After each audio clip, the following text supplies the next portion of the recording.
중간 판결이라 함은 소송의 진행 중에 문제로 되었던 실체상 또는 소송상의 각계의 쟁점을 미리 판단해서 종국 판결을 준비하기 위해서 하는 판결이에요.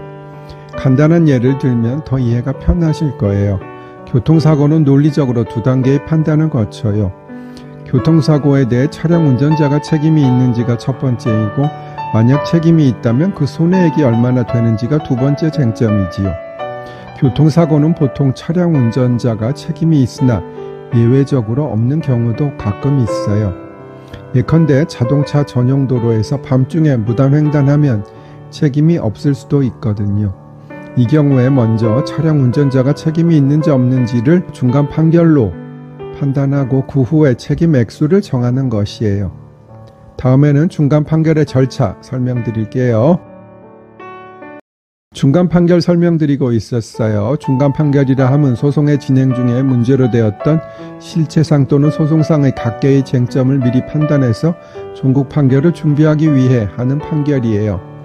그런데 사실 중간 판결도 지난번에 설명드린 일부 판결처럼 거의 없긴 해요. 하여간 중간 판결을 하면 법원은 이에 구속되어요. 즉 똑같은 논리로 후에 종국 판결을 해야 한다는 것이지요.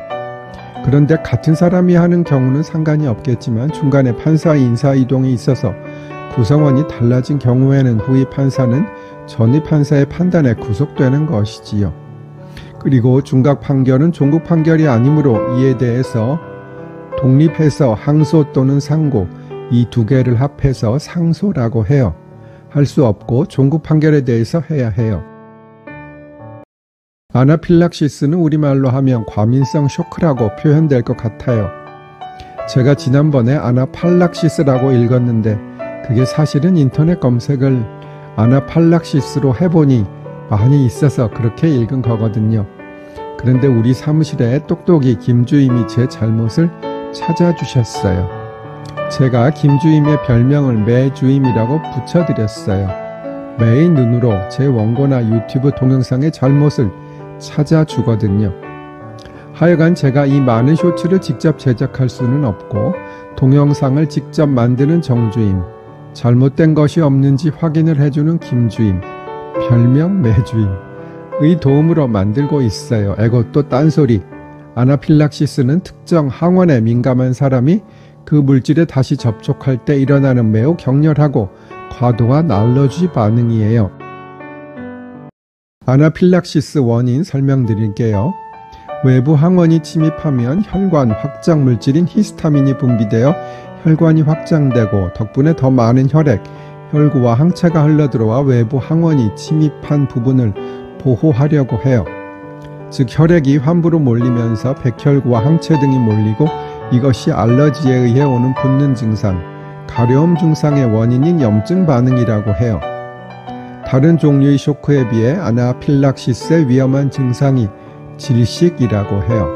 뇌로 가는 산소가 5분만 차단되어도 뇌사에 빠질 수도 있고요. 그래서 이게 심할 경우에는 사망 확률도 꽤 높다고 하니 최대한 빨리 병원으로 가야 한다고 해요. 다음에는 아나필락시스 유발원에 대해 살펴보고 마칠게요.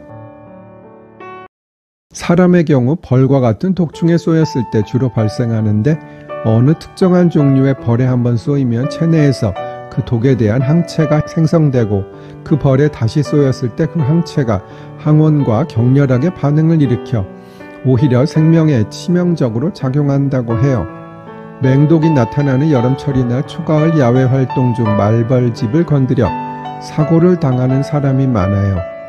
또한 조영제, 항생제, 링거를 맞다가 쇼크로 사망한 경우도 있고 서구권에서는 땅콩을 비롯한 견과류 알러지로 인해 발생하는 경우가 많아요.